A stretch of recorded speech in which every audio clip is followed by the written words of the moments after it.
Okay guys, welcome to another video, just a really short one. Me and the girlfriend are out on a hike today and it's about, what, 20 degrees maybe? Yeah. And it is pretty sunny. Right now we're sitting in the sun, so it's maybe mid-20s, and we have been fairly active, so we're not all that bitterly cold. But one thing that's been brought up before in cold weather survival is whether or not it's a good idea to eat snow or grab snow, put it in your mouth to hydrate yourself. And some people would say, you know, you're putting something that's at least frozen if it's snow, but if it's the really powdery stuff, it could be 10 degrees. So putting something 10 degrees in your mouth, and people say that it will lower your core body temperature.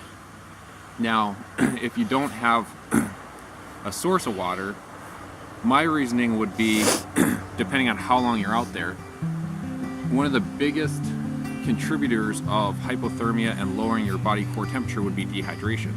So by eating that snow, you're staying hydrated. And the other thing is, if you're moving, if you're, say, lost and you're trying to find it to the highway or something, but you're just really thirsty, so that's making you travel slower and bog down, because you're so active, many people think when you put that snow in your mouth, it goes into your stomach at 10 degrees. And you'd be surprised, but by the point of it going in your mouth and getting into your stomach and all its guts are around 100 degrees. So it's not going to, if you just eat tons of snow, it's not going to freeze up your stomach or anything crazy like that, because your limbs and everything would go numb far before that. Like rigor mortis would pretty much be setting in before your internal organs would be frozen shut. And I see a lot of people talk about that, saying that it's a foolish idea because you're lowering your body core temperature.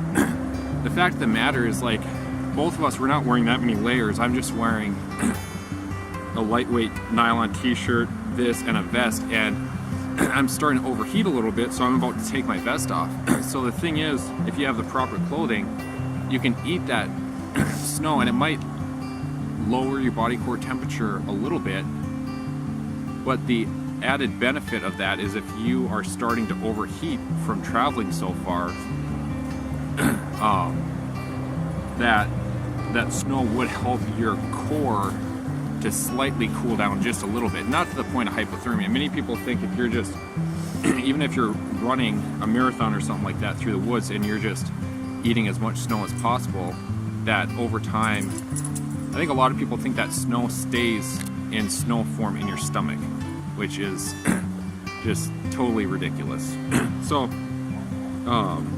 it is safe to, you know, eat snow if you have a source of water, like a water bottle. That's better. The other option that you can do is, we've been drinking out of just this one. We have a couple canteens or whatever, but it's about half full.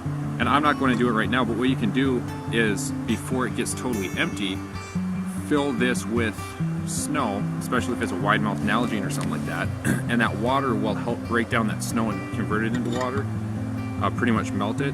Plus, like, this has a lanyard, so if you really wanted to, you could hang this from a string, put it inside your jacket next to your core where, you know, it's 100 degrees or whatever, and within minutes it would melt and convert into water. Or you could just set it on this right out in the sun and it would melt and convert into water.